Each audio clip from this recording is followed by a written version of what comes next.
High quality C P R എന്ന് പറയും. എന്താണ് ഈ high quality C P R എന്ന് ഉദ്ദേശിക്കുന്നത്? So high quality C P ആറിൽ കുറച്ച് പോയിന്റ്സ് ആണ് പറയുന്നത്. ജസ്റ്റ് ഒന്ന് ഓർത്ത് വെക്കാം. എന്ന് പറഞ്ഞാൽ പുഷ് ഹാർഡ് ആൻഡ് ഫാസ്റ്റ്.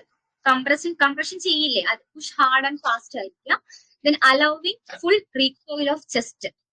നമ്മൾ ഫസ്റ്റ് പറയുന്നത് push hard and push fast എന്നാണ്. നമ്മൾ അത് ഉദ്ദേശിക്കുന്നത് നമ്മുടെ കംപ്രഷൻ ചെയ്യുന്നത് ഹാർട്ടിനെ സ്റ്റിമുലേറ്റ് ചെയ്യുന്ന അത്രയും കംപ്രഷൻ ചെയ്യണം. ജസ്റ്റ് കംപ്രസ് ചെയ്തിട്ട് കാര്യമില്ല.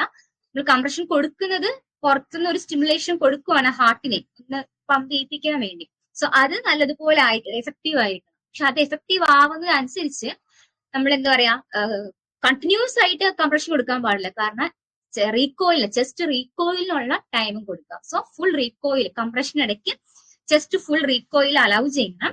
പിന്നെ കംപ്രഷൻ ഇടയ്ക്ക് ഇന്ററപ്ഷൻസ് മിനിമൈസ് ചെയ്യണം.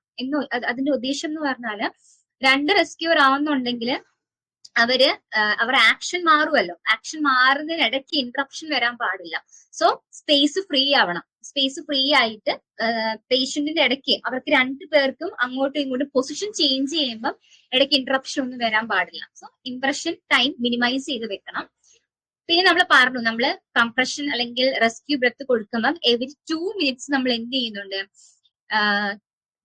വൈറ്റൽസ് റീചെക്ക് ചെയ്യുന്നുണ്ട് അല്ലെ. ആ ഒരു ടൈം എന്ന് പറയുന്നത് 5 സൈക്കിൾസ് കംപ്ലീറ്റ് ചെയ്യും. 30:2 5 സൈക്കിൾസ് കംപ്ലീറ്റും ചെയ്യും. ആ 5 സൈക്കിൾസിന് 2 മിനിറ്റ്സ് കംപ്ലീറ്റ് ആവും. 2 മിനിറ്റ്സ് കഴിയുമ്പോൾ നമ്മൾ വൈറ്റൽസ് ചെക്ക് ചെയ്യുകയും ചെയ്യും. അപ്പം ആ ഒരു ടൈം എടുക്കാൻ കാരണം എന്ന് പറഞ്ഞാല്, ഇപ്പം ഡബിൾ റെസ്ക്യൂർ ആണെങ്കിൽ 2 റെസ്ക്യൂസ് ഉണ്ടെങ്കിൽ ഫറ്റീഗ് ആവും അല്ലെ. അപ്പം ഫറ്റീഗ് ആവുന്ന അനുസരിച്ച് നമുക്ക് അങ്ങോട്ടും ഇങ്ങോട്ടും ആക്ഷൻസ് മാറാം. അല്ലെങ്കിൽ എവറി 2 മിനിറ്റ്സിൽ നമുക്ക് എന്താ പറയാ ആക്ഷൻസ് മാറാം. ഈ 2 മിനിറ്റ്സ് ഓർത്ത് വെക്കാം. 2 മിനിറ്റ്സ് ആയിരുന്നു നമ്മൾ പഠിച്ചത്. നമ്മൾ റീവാലുവേറ്റ് ചെയ്യുന്നത്, പേഷ്യന്റിനെ റീചെക്ക് ചെയ്യുന്നത് എവറി 2 മിനിറ്റ്സ് ആയിരുന്നു.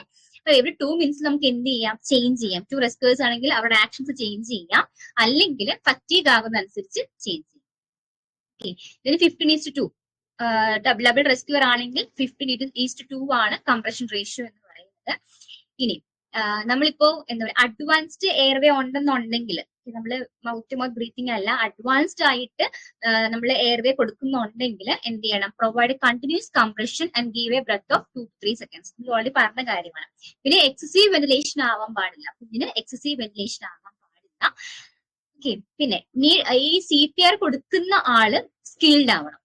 ജസ്റ്റ് തിയറി മാത്രം പറഞ്ഞിട്ട് CPR ഈ നമ്മുടെ പീഡിയാട്രിക് ഏത് ഏരിയ ആണെങ്കിലും തിയറി മാത്രം പറഞ്ഞിട്ട് നമ്മൾ എമർജൻസി ഒരു കാഷ്വാലിറ്റി നിർത്താൻ പാടില്ല. ഗുഡ് ആയിട്ട് സ്കിൽ ഉണ്ടെങ്കിൽ മാത്രമേ CPR കൊടുക്കാൻ അലൗ ചെയ്യാവുള്ളൂ.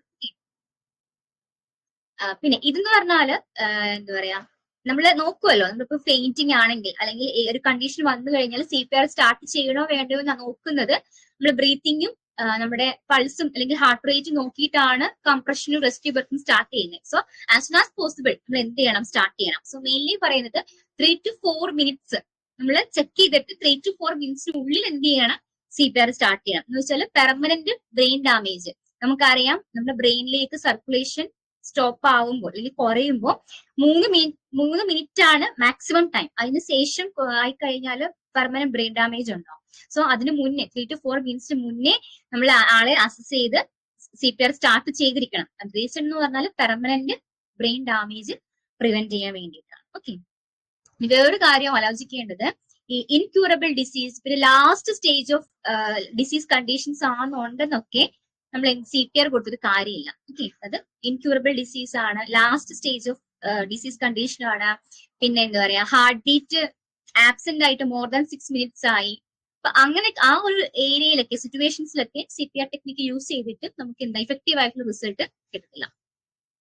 പിന്നെ CPR should not be discontinued for more than 5 seconds till the normal circulation and ventilation are started. So ഇതാണ് ഹൈ ക്വാളിറ്റി CPR ന്റെ കമ്പോണൻസ് എന്ന് പറയുന്നത്.